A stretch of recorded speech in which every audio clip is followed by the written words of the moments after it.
नमस्कार, मैं डॉक्टर शिशिर Upadhyay. Asian news की इस खास पेशकश मध्य के मंच में आज हम चर्चा करेंगे जय बापू जय भीम नारे पर। सवाल है, सियासी उबाल है।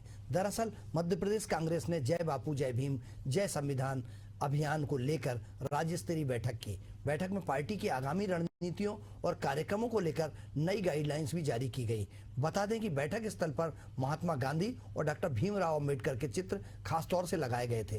बैठक का उद्देश्य संविधान और सामाजिक न्याय से जुड़े मुद्दों को लेकर पार्टी की रणनीति को और धार देना बताया गया। लेकिन बताया जा रहा है कि पार्टी ने बैठक में जय बापू जय भीम जय संविधान का नारा दिया है। इसकी भाजपा ने इस पर पलटवार किया है। भाजपा ने कहा है कि जिस बापू को कांग्रेस ने सिर्फ पोस्टर तक सीमित रखा था, कभी उनके बताए रास्तों को कभी फॉलो नहीं किया, जिस अंबेडकर को उन्होंने 40 साल तक भारत रत्न नहीं दिया, जिनकी विचारधारा को हमेशा दरकिनार किया, ऐसे लोग अब जय भीम का नारा देकर अपनी राजनीतिक अपना चेहरा चमकाना चाहते हैं। निश्चित रूप से इससे कुछ बदलाव आने वाला नहीं है।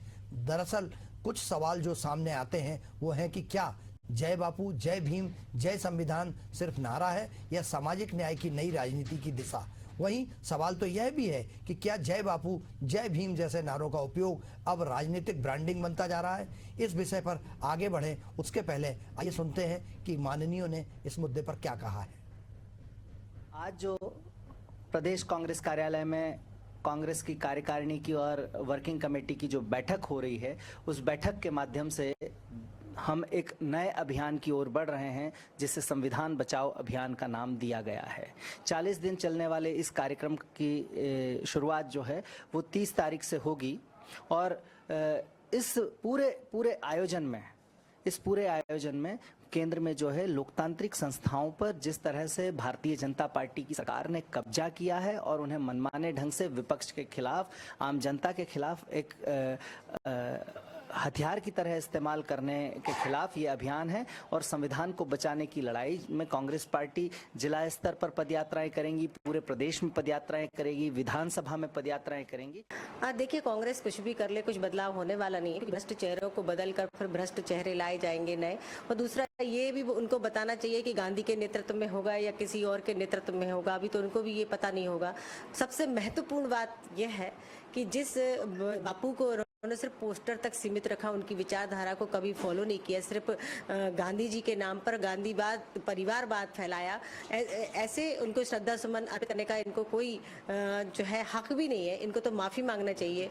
वो भीमराव अंबेडकर जिनको 40 साल तक इन्होंने भारत रत्न नहीं दिया, जिनकी विचारधारा को हमेशा दरकिनार किया, ऐसे लोग अब जय भीम का नारा देकर सिर्फ अपनी राजनीति चमकाना चाहते हैं, अपना चेहरा चमकाना चाहते हैं। लेकिन जनता ये सब देख चुकी है, सब समझ चुकी है कि कांग्रेस का चाल चरित्र और चेहरा क्या है, कहते कुछ है करते कुछ है। तो निश्चित तौर पर इससे कुछ ज्यादा बदलाव आने वाला नहीं है। देखा आपने, सभी लोग का ये कहना है कि यह राजनीतिक लाभ उठाने के लिए है। क्या कांग्रेस ये समझ गई है कि अब जय भीम के नारे के साथ ही उसका जो खोया आधार है वो फिर से पा सकते हैं, क्योंकि एक बहुत बड़ा वोट बैंक है। और जिस तरीके से हमारे दलित समाज देश भर में पहले मायावती के नेतृत्व में आगे बढ़ा, बसपा की तरफ झुका हुआ, उसके बाद कुछ और ऐसे अन्य दल आए। महाराष्ट्र में कोई और दल है जो दलित समाज का बहुत ज़्यादा नेतृत्व करता है। इसी तरीके से उत्तर प्रदेश हो, बिहार हो, राजस्थान हो, गुजरात हो, मध्य प्रदेश हो, हर राज्य में एक बहुत बड़ा वोट बैंक साधने की दिशा में मुझे लग रहा है कि संविधान के साथ साथ जय भीम और जय गांधी जी का जिस तरीके से नाम लिया जा रहा है, जय बापू कहा जा रहा है, वो लगता है कि इससे पार्टी एक नई लाइन पर जाती नजर आ रही है। हालांकि ये लंबे समय से इनका ये मानना है कि गांधी जी की विचारधारा पर चलते हैं, लेकिन अगर चलते होते, आपने छोड़ा नहीं होता, तो फिर से आपको ऐसा नारा देने की आवश्यकता क्यों पड़ती। हम इसी मुद्दे पर चर्चा करेंगे। हमारे साथ चर्चा में भाग लेने के लिए प्रतिभा बिट्टर जी जुड़ी हुई हैं, जो कांग्रेस की प्रवक्ता हैं। हम उनका बहुत बहुत स्वागत करते हैं। हमारे साथ इसी मुद्दे पर चर्चा करने के लिए डॉक्टर वाणी आलूवालिया जी हैं। आपका बहुत बहुत स्वागत है वाणी जी। और वरिष्ठ पत्रकार, समीक्षक, समालोचक और भावना शुक्ला जी हमारे साथ जुड़ी हुई हैं, जो जिनका हम बहुत बहुत स्वागत करते हैं। भावना जी, आप मुझे सुन पा रही हैं? हाँ, आ रही है जी। मैं विक्टर जी के पास आना चाहता हूं। सबसे पहले प्रतिभा जी, क्या कारण है कि एक बार फिर से आपको जय भीम और बापू याद आ रहे हैं, क्योंकि संविधान तो राहुल गांधी हर जगह लेके चल रहे हैं और संविधान की बात करते हैं, लेकिन ये बापू और भीम जिस तरीके से आपने जोड़ा है, क्या लगता है कि ये एक वोट बैंक, बहुत बड़े वोट बैंक की तरफ आपकी जो प्रोग्रेस है, अब आप उस तरफ जा रहे हैं ताकि उस पर निशाना साधा जा सके? देखिए, अभी वर्तमान में जो देश की हालत है, जो चाहे संसद के अंदर हो चाहे संसद के बाहर हो, किस तरीके से जो वर्तमान सरकार है संविधान को अवहेलना करती है, किस तरीके से संविधान को एक तरफ रख के कार्य करती है। जो प्रधानमंत्री जी के मित्र मंडल है, केवल उन्हीं पर ध्यान दिया जाता है, जनता के मुद्दे, जनता के हित की बात, और ये सब बातें एक तरफ रख दी जाती है। भ्रष्टाचार, अगर कांग्रेस भ्रष्टाचार की बात करती है, महंगाई की बात करती है, बेरोजगारी की बात करती है, किसानों की बात करती है, महिला अत्याचार के खिलाफ बात करती है, तो इन लोगों को कुछ बोलने के लिए रह नहीं जाता है। इन लोगों को वर्तमान मुद्दे हटाना है। अभी जो अभियान कांग्रेस पार्टी चलाने जा रही है पूरे देशव्यापी स्तर पर, राज्य से लेके जिला, विधानसभा, मंडल, बूथ स्तरीय और घर घर तक कांग्रेस इस बात को लेके जाएगी। जनता को जागरूक करने का काम कांग्रेस पार्टी कर रही है कि किस तरीके से जनता को अपने हितों के लिए कांग्रेस के साथ आगे आना होगा। राजनीतिक न्याय की बात करनी होगी, सामाजिक और आर्थिक न्याय की बात करनी होगी, समझना होगा, और कांग्रेस पार्टी के साथ अब कदम से कदम मिला के जनता को चलना होगा। जो वर्तमान स्थिति है, बस से बदतर कर दी है सरकार ने, और अगर यदि कांग्रेस पार्टी किसी अभियान को उठाती है जनता के हित में, तो इनके पास बोलने के लिए कुछ रह नहीं जाता है। ये बार बार यही इसी तरीके की बात करते हैं कि छोड़ दिया था, पकड़ लिया। अरे गांधी जी तो राष्ट्रपिता है और उनके नेतृत्व में आजादी की लड़ाई लड़ी गई है, तो वो तो हमेशा से ही साथ है। उन्हीं के जो विचार है उन्हीं को लेके कांग्रेस पार्टी चल रही है, और एक अभियान को गांधी जी का नाम दिया जा रहा है, तो इसको कांग्रेस पार्टी जनता के बीच में लेके जाना चाहती है, जनता के साथ लेके मुद्दों को लड़ाई लड़ना चाहती है, जनता के हित में कार्य करना चाहती है। तो ये अभियान पूरे देशव्यापी स्तर पर घर तक ले जाएगी कांग्रेस पार्टी, और जिसकी जितनी हिस्सेदारी उसकी उतनी भागीदारी, ये लेके कांग्रेस का ये एक बहुत बड़ा मोटो है। इसको कांग्रेस लेके रहेगी। जो जातिगत जनगणना है वो हर हाल में कांग्रेस पार्टी कराके रहेगी। प्रतिभा जी, एक बात बताइए, कांग्रेस का नारा है जिसकी जितनी हिस्सेदारी उसकी उतनी भागीदारी, तो आप ये बताइए, देश में लंबे समय तक आपकी सरकार रही, आपने भागीदारी के हिसाब से प्रधानमंत्री बनाया क्या? प्रधानमंत्री तो इंदिरा गांधी रही, उसके बाद राजीव गांधी रहे। आपको लगता है कि हिस्सेदारी के हिसाब से बनाया प्रधानमंत्री अपन ने? केवल राजीव गांधी और इंदिरा जी को क्यों देखते हैं आप? आजादी के बाद से जितने प्रधानमंत्री बने हैं, आप उनके नाम भी तो करिए। जवाहरलाल नेहरू जी, आप तो गांधी पे ही अटक जाते हैं। उसके बाद भी कई प्रधानमंत्री बने हैं, हर वर्ग के बने हैं। आप सबकी लिस्ट निकालिए और देखिए तो आपको पता चलेगा कि पूरे आजादी के बाद से इंदिरा जी और राजीव गांधी जी नहीं थे। जवाहरलाल नेहरू, इंदिरा गांधी, राजीव गांधी, मनमोहन सिंह जी और नरसिम्हा राव जी। प्रहार करने से कुछ नहीं होगा। जनता समझती है कि आपके पास गांधी परिवार का मुद्दा बनाना है, ले दे के घुमा फिरा के गांधी परिवार के पास बात करेंगे। इससे गुमराह आप जनता को नहीं कर सकते हैं। जनता समझ चुकी है कि आप जो वर्तमान मुद्दे हैं उसको भटकाने का कार्य करते हैं। चलिए वाणी जी, चलिए आप रुकिए, वाणी जी जवाब देना चाह रही। वाणी जी आप बताइए, प्रतिभा जी ने जो कहा, क्योंकि मैंने सिर्फ जवाहरलाल नेहरू, राजीव गांधी, इंदिरा गांधी और डॉक्टर मनमोहन सिंह और नरसिम्हा राव, लेकिन जिसकी भागीदारी उसकी उतनी जिम्मेदारी, ये पूछा था मैंने। उसमें मैंने किसी गांधी परिवार को सारे पद दे दिए, ये नहीं कहा है। सबसे पहले मैं आपके दर्शकों को नमस्कार करूंगी, और शिशिर जी, भावना जी और कांग्रेस प्रवक्ता, आप सबको भी प्रणाम करती हूँ। देखिए, ये जो झूठा गांधी परिवार है जी, ये कभी ना कभी अपने जरूरत के अनुसार या तो अपना चाल चरित्र तो बदलने में माहिर है ही, परंतु ये जरूरत अनुसार जितने हमारे युग पुरुष हैं उनको भी इस्तेमाल करने में कोई चूक नहीं करता। अब देश की हालात के बारे में और देश की हालत के बारे में इन्होंने कहा, तो देश के हालत ऐसे हैं कि हमारे जो लीडर ऑफ ऑपोजिशन है वो संसद में सोते हैं, वहां इनके मुंह में दही जम जाता और अहम मुद्दों पे ये कोई बहस नहीं छिड़ते। वो हमारे लीडर ऑफ ऑपोजिशन ऐसे हैं कि उनके पार्टी के अंदर हालात ऐसे हैं कि गुटों में और खेमों में जो बटी हुई कांग्रेस है, प्रियंका गांधी को वो अधिवेशन में तो आमंत्रित करते नहीं है। प्रियंका गांधी एक गोला बिस्तरगी बन जाती है, और राहुल गांधी जो इनके वरिष्ठ नेता हैं, वो विदेश में जाकर हमारे देश की लोकतांत्रिक व्यवस्था पर ऐसी टिप्पणी करते हैं जिसके लिए मैं बोलना चाहूंगी, अपने गिरिबान में तो झांके और फिर बोले। ये भूल रहे हैं जब इनके स्वर्गीय पिताजी का एक दुर्घटना में जब स्वर्गवास हुआ था और इलेक्शंस चल रहे थे, तो तब की कांग्रेस सरकार ने क्या किया था, किसको इलेक्शन कमिश्नर, किसको लड़वाया था इलेक्शन रोक दिए थे, पूरे देश के रोके थे। कभी ऐसे इतिहास में आपने सुना है? तो ये तो वो लोग हैं जो छेड़छाड़ ही नहीं करते, जो घपलेबाजी करते हैं। फिर इन्होंने कहा जिसकी जितनी हिस्सेदारी उतनी भागीदारी। हिस्सेदारी तो गांधी परिवार के ऊपर नहीं आती। अभी आप देख लीजिए, इतना बड़ा इतनी बड़ी कवायद चल रही है नेशनल हेराल्ड की, तो 38 + 38 76% हिस्सेदारी झूठे गांधी परिवार, क्षमा करें, झूठे गांधी परिवार की। और बाकी इनके जो जितने चेले चपाटे थे, ऑस्कर फर्नांडिस और कितने लोग, पर वहां भागीदारी कैसी? तो जमीन ली है, जगह ली है सरकार से और उसको दे दिया है अपने एनजीओ में। 90 करोड़ के लॉस को 50 लाख से निपटाया और पूरा अपना टेक ओवर कर लिया, हजारों लाखों करोड़ों की प्रॉपर्टी। और एक शहर में नहीं, भोपाल, लखनऊ, दिल्ली। और अहम मुद्दे की चीज, इनको तो माफी यात्रा निकालनी चाहिए या फिर प्रायश्चित यात्रा निकालनी चाहिए, क्योंकि ऐसे दिग्गज देश के जिनको यूज एंड थ्रो किया हो, आज आप मेरे को ये बताइए, इस नकली गांधी परिवार में से कोई एक जन भी सरदार पटेल की प्रतिमा के पास गया है गुजरात में? वहां शीर्ष अपना झुकाया है क्या? वहां पर एक पर्यटक स्थल के ही तौर पर किसी ने कोई विजिट भी किया है? बिल्कुल नहीं। सब झूठे धकौसले हैं।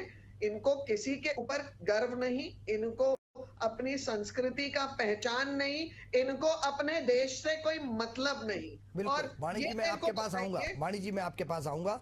भावना जी बहुत देर से इंतजार कर रही। भावना जी, चूंकि जैसा प्रतिभा जी ने अभी कहा और जैसा वाणी जी ने कहा, मैं वो रिपीटेशन ना हो इसलिए आपके पास एक नया सवाल के साथ आगे बढ़ेंगे दर्शकों के लिए, कि क्या आपको लगता है कि कांग्रेस अपना आधार खो रही थी और इसी वजह से वह अब जय बापू जय भीम के नाम पर एक बार फिर जनता के पास, क्योंकि जनता की नब्ज पकड़कर आगे बढ़ने, क्योंकि संविधान का मामला राहुल गांधी उठाते रहते हैं, अब ये जय भीम जो जुड़ा है, क्या आपको लगता है कि बाबा साहब भीमराव अंबेडकर जी और गांधी जी को, बापू को मिलाकर यह देश में फिर एक बार अपना आधार बनाना चाहते हैं?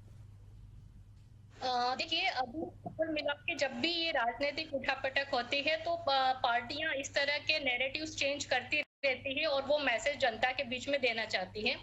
इसमें कोई दो मत नहीं है कि कांग्रेस अभी उस एक्सपेरिमेंट के दौर से गुजर रही है।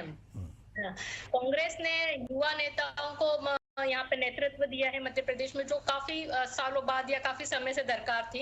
हालांकि इसी तरह की कुछ चीजों की बीजेपी में भी थी और बीजेपी ने उसको समय रहते जल्दी से संभाल ली थी सिचुएशन को, और कांग्रेस ने उस चीज को फॉलो किया है। पर कई मामले ऐसे भी रहे हैं जहां बीजेपी ने कांग्रेस से सीख ली है और चीजों को इम्प्रूव किया है। अब जहां तक की बात आ रही है जय भीम, जय संविधान या जय बापू, जो नए नैरेटिव की बात कर रहे हैं, तो पॉलिटिक्स को समय समय के अनुसार और अपनी स्थिति के अनुसार पार्टी बनाती है इस तरह के। जैसे गरीबी हटाओ की मुहिम चली थी, आपको भी याद होगा। अब इतने साल होने के बाद भी क्या गरीबी हटी है? इस दौरान दोनों पार्टियों की सत्ता रही है, शासन रहा है यहाँ पे। जय श्री राम का एक माहौल बना था, कभी मंडल कमिश्नर आया था। तो इस तरह के नैरेटिव्स तो चेंज होते आए हैं केंद्रीय स्तर से नीचे के स्तर तक, लेकिन जमीनी रूप से जनता अब थोड़ी सजग भी ज्यादा होगी, नो डाउट। उसमें हम निश्चित तौर पर कह सकते हैं, सोशल मीडिया के कारण कहे या जो कुछ भी कहे यहाँ पर कुल मिलाकर नब्ज पकड़ने की कोशिश जरूर की जा रही है। कितनी सार्थक होती है वो इलेक्शन के समय तब्दील नहीं हो पाती है, कई बार ये एक अलग बात आ जाती है। तो भावना जी, ये हाँ आ रहा हूँ, वाणी जी आपके पास आ रहा हूँ। भावना जी, क्या आपको लगता है कि जिस तरीके से, चूंकि एक बात आपने कही कि ये बहुत लंबे कितने समय तक खींच पाएंगे, पब्लिक मिस कर जाती, भूल जाती है, और ये जय भीम, जय संविधान, जय बापू को जो जोड़ने की कोशिश की है, इससे आपको लगता है कि कांग्रेस को फायदा हो सकता है यदि वो जनता के बीच पहुंचा पाई इस नारे को? देखिए, सबसे बड़ी बात, जनता के बीच में जाने के लिए उनको जरूरी होता है कि उनको जमीनी स्तर पे कितना अंतर आता है। जैसे भोपाल से कुछ दूर 40 किलोमीटर दूर है, होशंगाबाद के इलाके में सुक्तवास गांव गई थी, तो वहां एक कुंती बाई थी जिन्होंने कोऑपरेटिव सेल्फ हेल्पिंग ग्रुप से काफी अच्छा अमाउंट पैसा बना लिया था, 3600 करोड़ या उससे भी ज्यादा लाख की उनकी एक कंपनी बन गई है। तो ये जो छोटे छोटे प्रयास होते हैं, ये उनके बदलाव लाते हैं। उस वक्त तो उन्होंने यकीनन यहाँ पे तारीफ की थी कि उनसे मिलने राहुल जी भी आए थे, लेकिन और भी कई चीजें ऐसी रहती है जो जमीनी स्तर पर बदलाव लाना चाहते हैं जी। जनता। यहाँ पे जैसे पैसा की बात करें, प्रियंका गांधी ने बात कही थी वो पैसा लागू करेंगे मंडला के समय या कहीं और, हाँ, उनकी जब सभा थी चुनाव से पहले जी, और बीजेपी ने पैसा को लागू कर दिया है।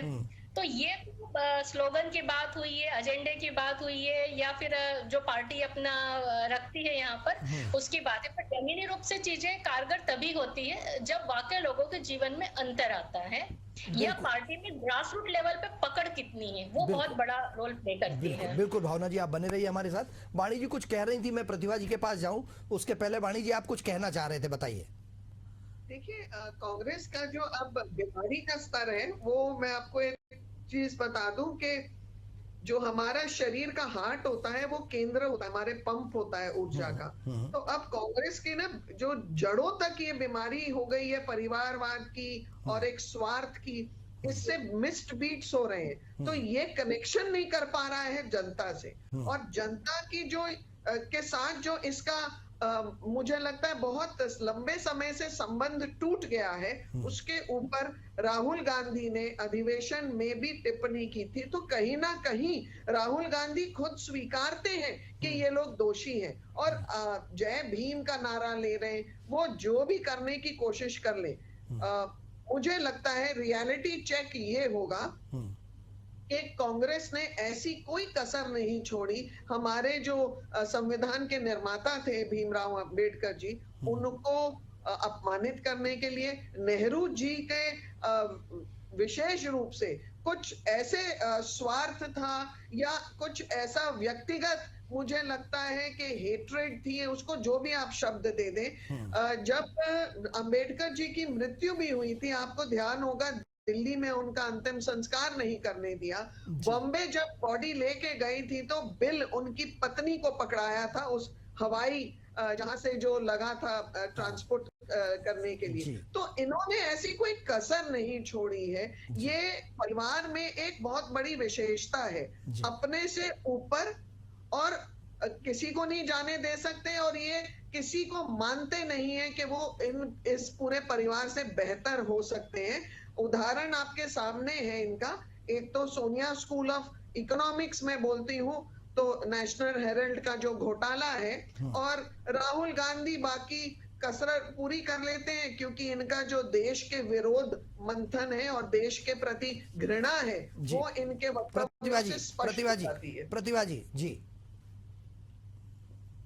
जी, मुझे बड़ा आश्चर्य होता है जिस तरीके से प्रवक्ता साथी बोल रही है, तो उससे पूरा दिखता है कि भारतीय जनता पार्टी में कितनी नफरत भरी है नेहरू गांधी परिवार को लेके, और नफरत के साथ साथ बहुत ज्यादा डर भी है क्योंकि नेहरू जी, मुझे बोलने दीजिए 1 मिनट, मुझे आपने बोल लिया, मेरी बारी, आप सुन लीजिएगा जी। जिस तरीके से नेहरू जी ने अपनी निजी संपत्ति देश को दी 1947 में जब देश आजाद हुआ, जिस तरीके से उनके भवन थे, जिस तरीके से उन्होंने अपनी निजी संपत्ति को दान कर दिया, वो देखिए आप।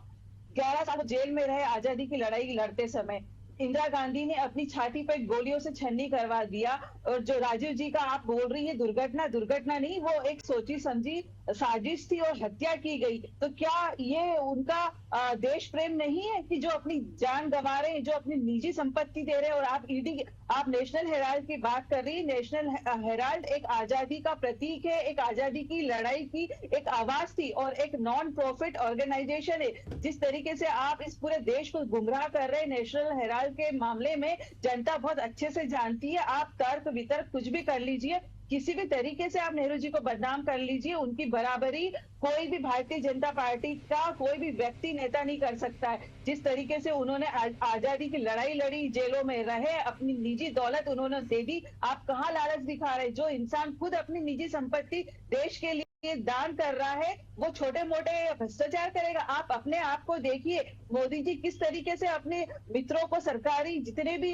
संस्थाएं दान करते जा रहे हैं, बना के देते जा रहे हैं, प्राइवेटाइजेशन करते जा रहे हैं, देश के साथ भ्रष्टाचार कर रहे हैं, आप देश को बर्बाद कर रहे हैं। आपने कहां से कहां तक आपने पहुंचा दिया आज देश को। आज सोने की स्थिति देख लीजिए, आपकी कितना भाव हो गया सोने का। आज सारी बहनों के मंगलसूत्र तक आपने सुरक्षित नहीं रखे, देश को बद से बदतर बना दिया। आपकी पार्टी के नेताओं को देख लीजिए, किस तरीके से भाषा बोलते हैं। उपराष्ट्रपति को देख लीजिए आप, किस तरीके से संविधान के विरोध में बोलते हैं। आप संविधान विरोधी आप लोग हैं, संविधान विरोधी आप लोग हैं।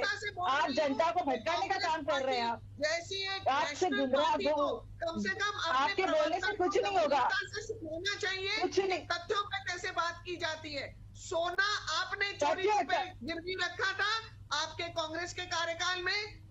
ये मोदी जी की सरकार है जो उस सोने को वापस लेके आई है। आप बात कर रहे हैं। अरे भाई आप मेरी बात सुनिए। मोदी जी को 15 लाख रुपए दे रहे थे, काला धन आ रहे थे, कहाँ लेके आए? कहाँ से लेके आए आप? सरकार को दे दी थी, जो वादे किए थे। नहीं है। परंतु जो बड़ी बात है वो ये है कि आप जैसे कार्यकर्ता वास्तविकता से बहुत दूर हैं। आपको कांग्रेस ने सही तथ्य नहीं दिए हैं, इसलिए आप इतने गैर जिम्मेदार तरीके से एक विश्वसनीय चैनल पर गलत तथ्यों के साथ ये वार्तालाप कर रहे हैं। कोई गलत नहीं है। आप बिल्कुल आंखों पे पट्टी बांध के बात करते हैं। आप वास्तविकता को देखिए, आप खुद पढ़िए, आप खुद पढ़िए। जो हमारा संविधान है, क्या आप इस चीज से ताल्लुक रखती हैं कि गांधी परिवार ने खुद को भारत रत्न जीते हुए दे दिया था? जवाहरलाल नेहरू ने खुद को दिया, परंतु हमारे जो युग पुरुष हैं अंबेडकर जी, उनको भारत सरकार से जो भारत रत्न मिलता है, गांधी परिवार कांग्रेस सरकार ने नहीं दिया। किसने दिया था? पहले तो आप तथ्यों का अध्ययन करिए और एक विश्वसनीय चैनल पर तथ्यों के आधार पर बोलिए। चलिए, आपको जो मैंने बोला है, मैं भावना जी के पास आना चाहता हूं। भावना जी, क्योंकि बात हो रही है, दोनों के आरोप प्रत्यारोप हैं, लेकिन आपको लगता है कि इस तरीके के जो मुद्दे आते हैं, जो वास्तविक मुद्दे हैं, उससे इतर बात होने लगती है, क्योंकि ये बहुत सच्चाई है और पब्लिक बार बार सुनती है। क्या इस तरीके के मुद्दे से नैरेटिव, अगर नया नैरेटिव बनाया जाए, तो उस नैरेटिव का फायदा राजनीतिक दलों को हो सकता है? देखिए, फायदे के लिए मैंने कहा हमेशा से कि जो ग्रास रूट लेवल पर है, जो अंतिम कार्य करते हैं और इंटरनल फ्रैक्शन को पार्टियां जिस हिसाब से हैंडल करती हैं, वो सबसे महत्वपूर्ण होता है। अगर पार्टी में फायदे की बात देखी जाए, फायदा किस तरह से? फायदा इलेक्शन को भी ध्यान में रखते हुए सारी एक्सरसाइज की जाती है। तो चुनाव परिणाम पिछले हम सबके सामने है। यहाँ पर मध्य प्रदेश की बात करते हैं तो भाजपा की स्थिति भी इंटरनल कॉन्फ्लिक्ट को लेके कुछ कम नहीं थी, कांग्रेस की तरह, उससे थोड़ी कम मान सकते हैं, लेकिन थी। लेकिन जब अमित शाह जी आए, केंद्रीय नेतृत्व का उसमें यहाँ पे बड़ा यहाँ पे रुतबा, तो उसके बाद परिस्थिति एकदम चेंज हुई, समीकरण बदले। नहीं तो मुख्यमंत्री की दौड़ में भी वहां पे कांग्रेस की तरह कई सारे होने लगे थे, जो अनुशासन के लिए जानी जाती है पार्टी। तो अभी भी पार्टी को अगर फायदा लेना होता है, जैसे अभी महू में एक रैली आयोजित की थी कांग्रेस ने जय भीम संविधान को लेके, तो वहां सबकी नजरें क्या थी? मल्लिकार्जुन जी आ रहे हैं, पार्टी के अध्यक्ष, प्रियंका जी आ रही है, राहुल जी आ रहे हैं, लेकिन सबका था कि क्या वहां पे दिग्विजय सिंह आएंगे, कमलनाथ आएंगे, कब आएंगे? तो ये जो चीजें रहती हैं पार्टी का पूरा, और यही भाजपा में भी थी। चुनाव से पहले जब हम देखें 2023 के चुनाव को लेकर, एक नहीं, दो नहीं, 3, 4 सीएम पद के दावेदार थे। तो पार्टी को फायदा होने के लिए सबसे पहले संगठन में अपनी पकड़ और अनुशासन को कड़क करना जरूरी होता है। जी, भावना जी, अनुशासन, चूंकि भारतीय जनता पार्टी में अंदर ही मामले को सुलझा लिया जाता है, अगर ऐसा कोई मामला आता है पार्टी फोरम पे उसको कर लिया जाता है। कांग्रेस में आपको लगता है कि अनुशासन की बहुत ज्यादा जरूरत है, क्योंकि कांग्रेस की सरकार थी और उनका मंत्री जो आज नेता प्रतिपक्ष है वो अपने ही पूर्व मुख्यमंत्री पर सरेआम आरोप लगाते थे, तो ये आपको लगता है कि ये कांग्रेस में बहुत बड़ी कमी है? कांग्रेस में अभी जो मंथन हुआ था उन्होंने भी इस बात की चर्चा की थी। हालांकि दो पार्टियों में ये होना बहुत वाजिब बात है, पर कांग्रेस में अभी ये वाली एक कह सकते हैं कि जो उनकी एक लिटमस टेस्ट जो है वो अभी है यहाँ पे, और ये वाला एक संगठनात्मक रूप से जो सेबोटेज की राजनीति पार्टी को नुकसान देती है, ये पार्टी का नेतृत्व भी जानता है, मानता है। कई मोर्चों पे भी वो इस बात में इसको लेकर बात करता है, और भाजपा इसको समय समय पर ठीक कर लेती है। पिछली बार स्थिति बहुत विकट हो सकती थी भाजपा की भी, अगर आखिरी मौके पर चीजों को नहीं सुधारा जाता तो यकीनन ये एक चुनौती तो रहता है पार्टी के लिए। भावना जी, चूंकि आप प्रदेश भर में स्टोरी करने जाते हैं, सब जगह आप घूमते हैं, एक चीज मैं आपसे पूछना चाहता हूं, क्योंकि मैं जीतू पटवारी जी को भी बहुत अच्छे से जानता हूं और कांग्रेस के सारे अन्य नेताओं को भी लंबे समय से देख रहा हूं। भारतीय जनता पार्टी के नेताओं और कांग्रेस के नेताओं में एक जो सामान्य सा जो अंतर होता है वो क्या अंतर रहता है? क्योंकि मैं ये सुनता हूं, चलो चलो चलो चलो, टाइम नहीं है मुख्यमंत्री बनने के बाद, और आज जीतू पटवारी, जबकि अभी अगर मैं बीडी शर्मा जी को फोन करूं तो सीधे फोन लाइन पे मेरे स्क्रीन पे आ जाते हैं, मैं मंत्रियों को जोड़ता हूं सीधे जुड़ जाते हैं। लेकिन कांग्रेस का जो दिग्गज नेता हैं वो, उन्हें सामान्य शिष्टाचार भी नहीं है कि कॉल बैक करके बात कर लें या अपन किसी पे वर्जन मांग रहे हैं, तो क्या आपको लगता है कि ये कमी है? ये चीजें तो बहुत कुछ पर्सन टू पर्सन, हम कहें व्यक्ति व्यक्ति पर निर्भर करती है। यहाँ पर जैसे अब दिग्विजय जी की एक खास बात बताई जाती है कि उनको कोई व्यक्ति अगर मिलता है तो नाम से कई सालों पुराने व्यक्ति को भी वो बुला लेते हैं, उनको याद रहता है, तो ये खूबी मानी जाती है किसी नेता के लिए। वहीं अगर हम भाजपा की बात करें तो वहां भी अलग अलग तरह के नेता है।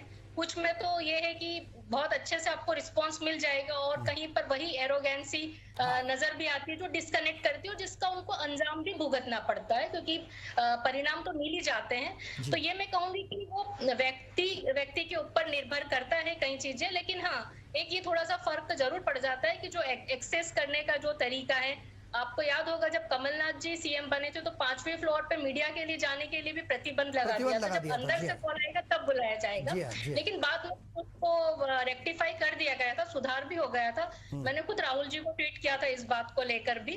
तो इस तरह की चीजें ऐसा नहीं है कि कांग्रेस में हुई है, बीजेपी में भी कुछ चीजें होती है। पिछले सरकार के समय में आप देखेंगे एक दूरी बन गई थी सरकार के बीच में और बाकी लोगों में, और शायद ये प्रदेश में नेतृत्व परिवर्तन करने के भी कई कारण रहे होंगे, अदरवाइज क्यों किया जाता प्रदेश में भी नेतृत्व परिवर्तन? बिल्कुल बिल्कुल।